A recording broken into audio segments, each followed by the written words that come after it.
యేసునాథుని మృతదేహాన్ని సమాధిలో ఉంచుతాం. యేసుక్రీస్తు మిమ్మల్ని ఆరాధించి మీకు స్తోత్రం చేయుచున్నాము. ఏమైనా మీ క్రీస్తు చేత ఈ లోకము రక్షించింది.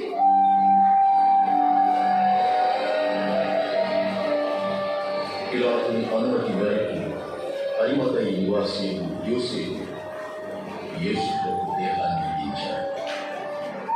ఆయన ఇంచుమించు 150 సేర్ల పరిమళ ద్రవ్యాన్ని అత్తరును తీసుకుని